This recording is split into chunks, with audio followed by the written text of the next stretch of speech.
Next, we're going to talk about paths and circuits. So when I think of a path, I think of directions. So if I have a graph, and I'm going to label these A, B, C, I could give somebody directions. I could say that you can go A, B, and then C. If you started at A, you could go A, B, C.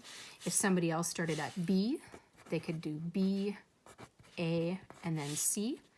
And you're just telling them the directions. Where do you want to go? What is your path? It's the movement from one vertex to another by transferring edges. That's the technical definition, okay? And so it's just your directions from how to get from one point to the next. A circuit, we'll call this one a path. A circuit is the same as a closed path, okay? They start and end at the same point.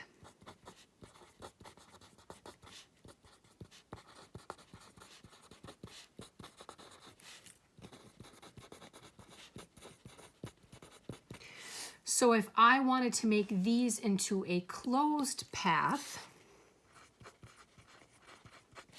I would have to do A, B, C, A, B, A, C, B. Okay.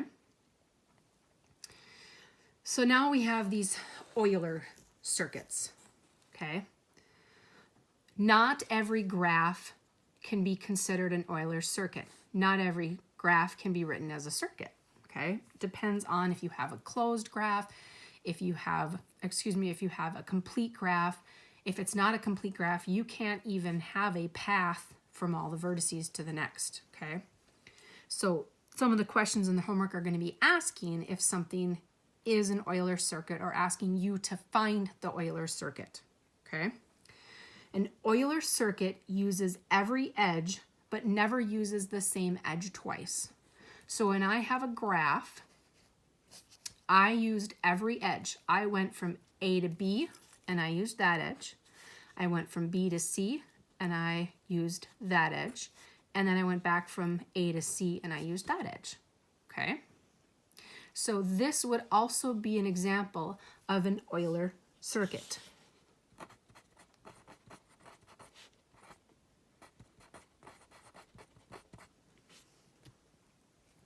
I used every edge once, but I did not use any of the other edges twice, okay?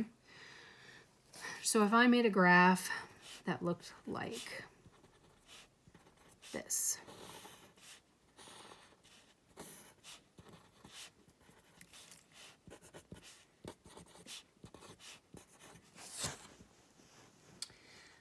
And I take a look at this graph. Is there some place where I could start and I could go through and I could use every edge once? Okay. So if I start at C, I could go C to B and then I get stuck. I get stuck if I go B to D. I can't go back because, again, an Euler circuit says I can't reuse any of the same paths, okay?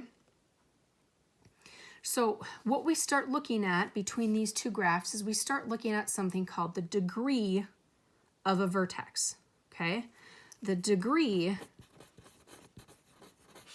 is the same as the number of edges that come out of that vertex. So if I take a look at this one where I was able to find an Euler circuit, the degree of this vertex is 2, the degree of this vertex is 2, and the degree of this vertex is 2. If I start taking a look at the degree of these, here the degree is 1, here the degree is 3, the degree is 1, and the degree is 1. And that brings us to the Eulerian graph theory.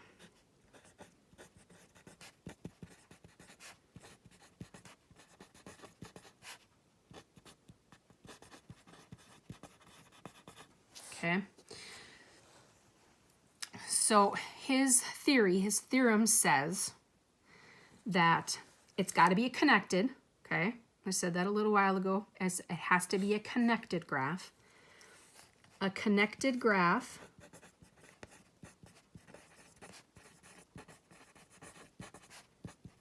is Eulerian.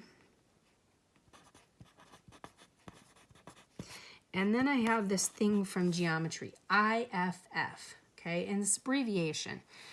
And this stands for if and only if. A connected graph is Eulerian if and only if every vertex of the graph is of even degree.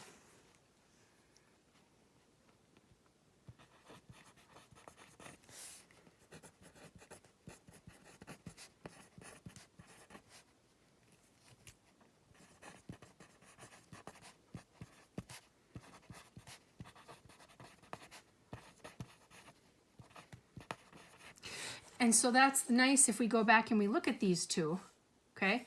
Even, even, even. That's why we were able to find an Euler circuit. All of these are odd. This one is not Eulerian.